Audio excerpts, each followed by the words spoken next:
You shouldn't be intimidated. Everyone can do well in the stock market. You have the skills, you have the intelligence.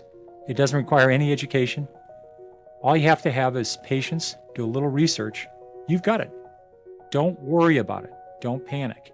Hi, my name is Peter Lynch. For 13 years, I managed Fidelity Magellan Fund.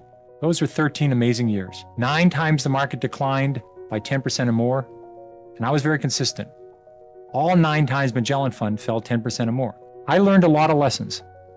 I think they're true now. I think they were true 20 years ago. I think they'll be true 20 years from now. You can't learn years of stock picking experience in one night, but you have better stock picking skills than you realize, and you have advantages that no one on Wall Street has.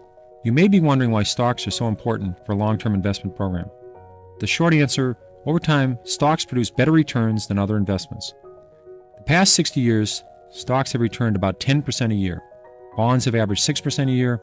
Treasury bills or bank CDs around 3%. That doesn't seem like a big difference, does it? But the power of compounding makes an enormous difference over time. Suppose you invest $50 a month and earn 6%. After 30 years, you have over $50,000. When your investment is taxed, the government reduces your return every year. If you know you won't need the money until retirement, you should place as much of your investments as possible into tax-deferred accounts, like IRAs, 401k, or 403b plans. Because you don't pay taxes on the money until it is withdrawn from the accounts, the power of compounding achieves the maximum effect, providing you the best return possible. The more time you have to let your earnings compound, the better results you'll get. A 20-year-old who invests $200 a month and earns 10% on his money all along will have $1.1 million by the time he was 60. A 35-year-old would have to invest $800 a month to have the same $1.1 million at age 60. Before you start to invest, ask yourself one question. When will I need to use this money? The stock market is a long-term investment.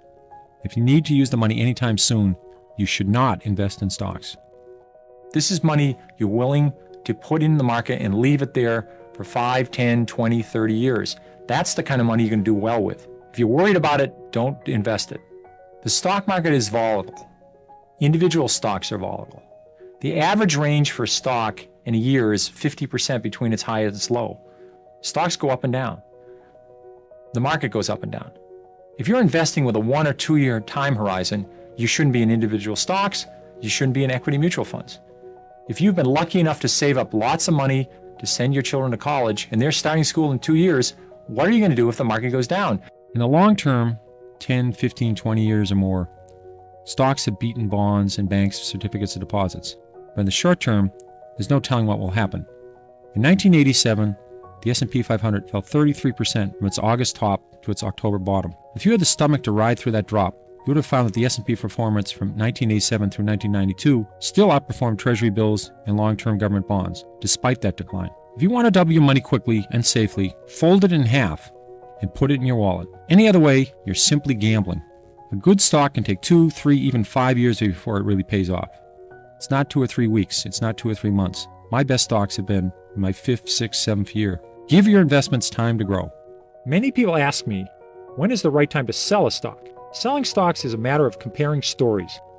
If story A is better than story B, then sell B and buy more A. If you own 8 companies, you're playing 8 simultaneous games of poker. So only stay in the games that you have the best chance of success. But remember that stories rarely change overnight. It may take years for a good one to be recognized by the market. Give your good stories the time to grow. We bought a Volvo. It was better than the American station wagons. It was safer. The price was right. I did a little bit of research. I found that Volvo, the stock, it's a Swedish company, was selling equal to its cash. You're paying almost nothing for the company. They had lots of other divisions that were doing terrific. Sometimes people take things for granted. My field was the mutual fund industry. In the early 1970s, the industry grew slowly, but then it took off in the 80s. Money piled in to money market funds, to equity funds. Like an idiot, I missed stocks like Dreyfus, Pioneer, T. Rowe Price, Strategic Investments, Franklin Resources. There was lots of companies that went up dramatically. These are my own field. All I had to do was buy these things. It was really dumb. Investing is a personal thing. You have to do it by yourself. You don't do it with a committee. You have to be able to have the emotional strength to stand the volatility of the market in general and stocks in general. The key organ here is not the brain, it's the stomach. Do you have the stomach for this? Do Do you have the patience for it? You should be able to look in the mirror and say to myself, what am I going to do if the market goes down? If you know something that will drive a company's earnings higher, you know something that will drive the company's stock higher sooner or later. But you can't just guess at it. You have to have some reasons, such as costs are coming down or a new product's going to be a big hit. Research is developing a company's story, an idea of why earnings should go up or down. It doesn't mean sitting in the library for hours, reading SEC filings, or fiddling with a calculator. Research is exciting. It's very little math. When I owned Chrysler, it was the biggest position in my fund. When I was at a movie theater, at a sports event, I'd run into somebody driving a minivan. I'd ask them, what do you think of the minivan? Would you buy another one? What do you like about it? Some would say, well, it's a little underpowered. They only have a 4-cylinder engine. I knew they were already working on a 6-cylinder engine.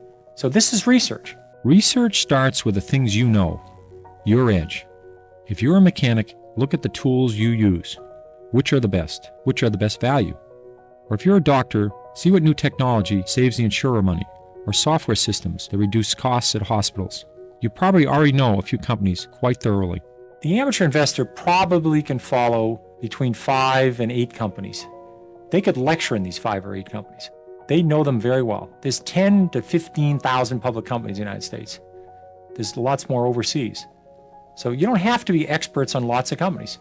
You just have to know a few very well. It's a lot of fun. It only takes a few hours a month. It's not a full-time job. I owned Dunkin' Donuts for 12 years.